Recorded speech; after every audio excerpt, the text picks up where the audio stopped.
So I keep all of my supplies in these big giant tubs.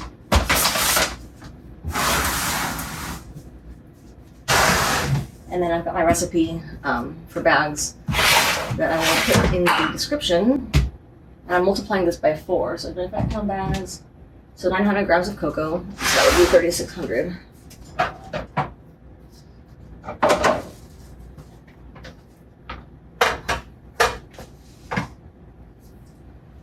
I'll put it in a bag just to tear out the scale.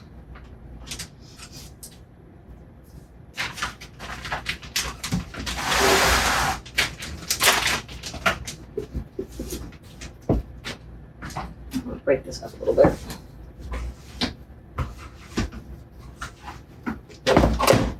I have enough.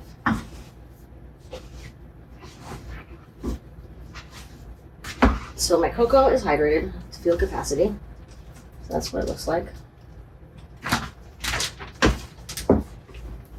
So I use a 5-kilo bale of cocoa, like this one right here. And I fill it up with like, I don't know, 9 gallons of water or something like that. This thing. I have to turn it every so often, otherwise the cocoa will grow out of it and the lid will pop off.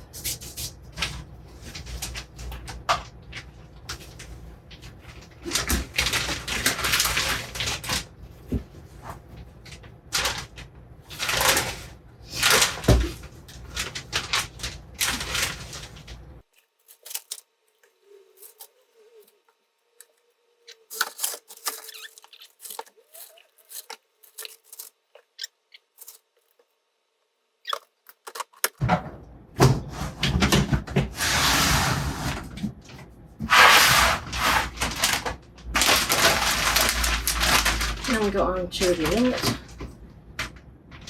When my millet is dry, I don't ever hydrate my grain for this. I do forced hydration, meaning I add water to the all-in-one bag, and then but I don't add water beforehand. I don't soak it, nothing. So there's no prep work at all for making bags. So my grain is dry as can be. And that is 750 per 5-pound bag. So that's what, 3,000 grams. Right? Yeah.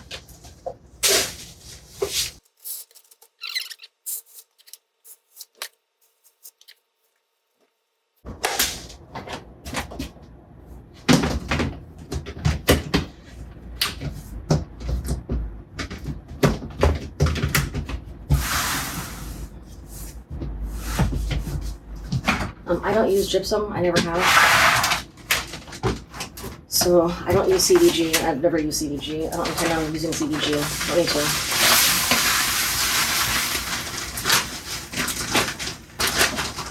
So I just do millet, verm, and cocoa. And for the millet, for the verm, it's 240 per, so we'll go 250. So what, 1,000 grams of verm.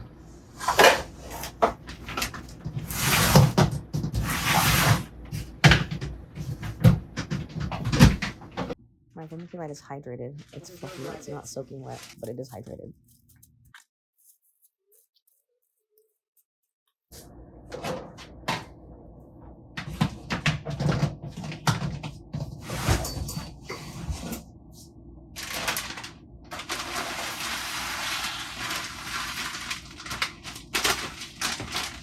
Okay, now I mix it up.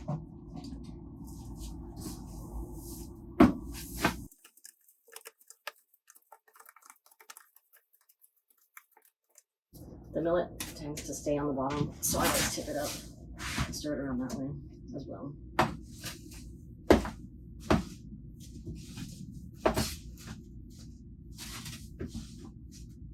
Want it to be as thoroughly mixed as possible so we can split it up evenly into 4 bags.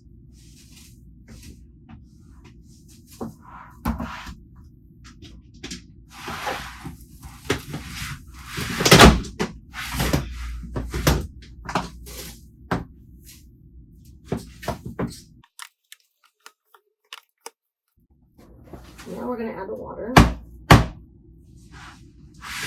And by my calculations, that is 500 ml per 5-pound bag. So I've already pre-measured 2 liters of water, so that's 2,000 ml for 4 bags. Now I'm going to give it another good mix. I mix it before adding the water because once you add the water, if it's not already mixed, it gets real clumpy and it's hard to deal with. So it's mixed already, everything is more evenly mixed.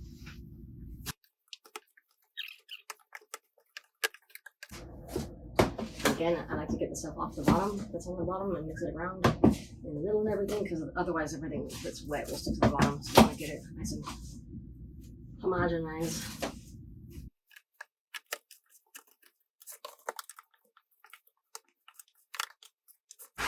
I guess I should speak on the tape that's on the side of this tub right here. This one, the tub that my millet is in. He's saying something about I store my tub, my millet, and my verm gas exchange or whatever, and I don't. I actually put duct tape over those holes, so I don't store my verm and my millet with anything special other than just storage. And I put duct tape over the holes because I didn't want anything getting in that beyond what gets into the lid. But there's nothing special with my storage. I just throw it in the tub and that's it. I will tear the bag again on the scale.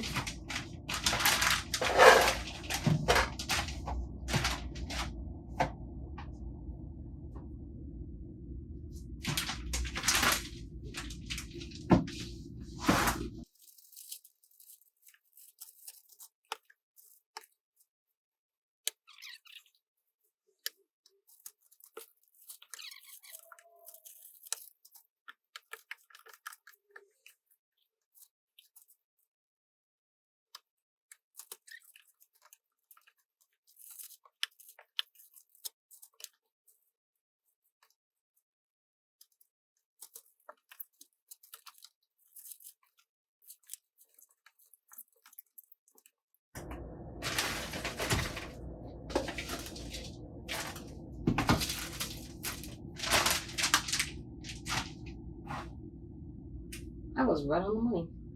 22.47. So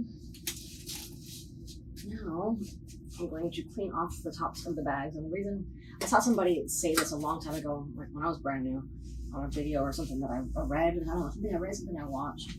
And he said, make sure to clean the tops of your bags. But he didn't explain why. I never understood why. I understood why. So if you don't clean off the inside tops of your bags, it's going to be a real pain in the ass to seal them when you pull them out of the autoclave or the pressure cooker or whatever you use. Because the debris will be in the way and make it not be able to seal.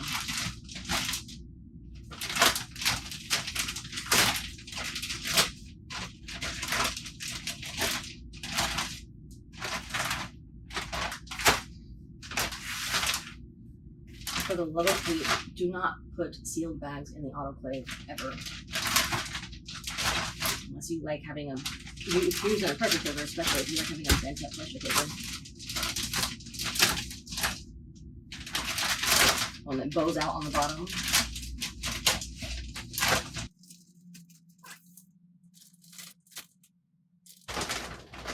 Don't scrimp on time. You know, I have a general rule of 1 hour per kilo. With like a minimum of 2 hours for any kind of bags or anything like that. Grain bags. My grain bags aren't a kilo at all, so they can really be in there for less than 2 hours, but I don't want to do that. So I've got timers set for my autoclave for 3 hours, 5 hours.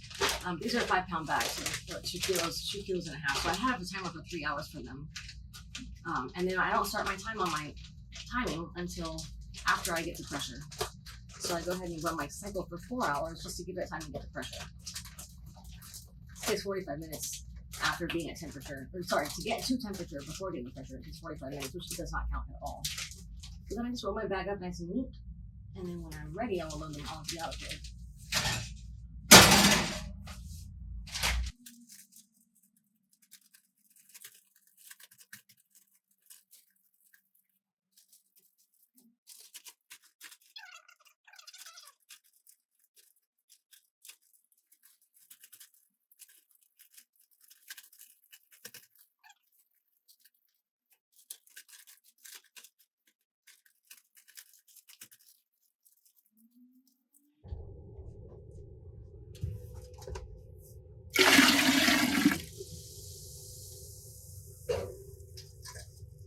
This guy back in.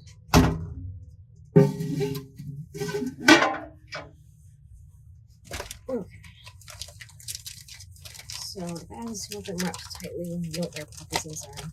Okay, so the filter patch, I don't put it on the bottom. I want the filter patch on the side. The bottom part of the bag being on the top. Filter patch on the side. The next one I do exactly like that. I put filter patch facing the other bag. And I think I know what it's what they do.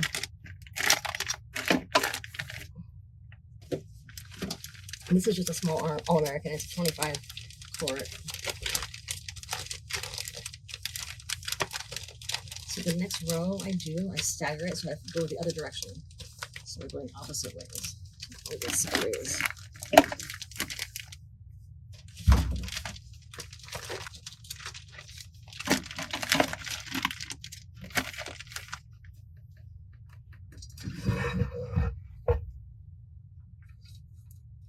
The exhaust hose, there it goes.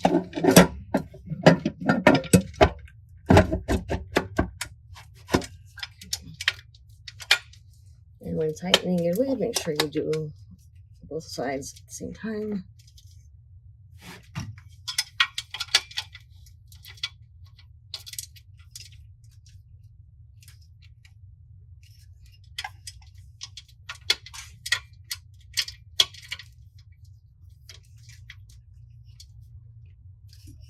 And make sure your valve is open.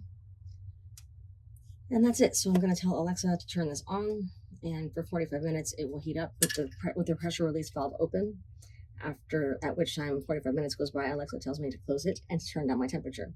I do my temperature usually about a 5 or 6 when I'm heating up, and then I turn it down to about a 2 or 3 while it gets to pressure, and I leave it there at that temperature. And Alexa turns it off after 4 hours. So I hope this was informative, and let me know if you have any questions and what else you'd like to see.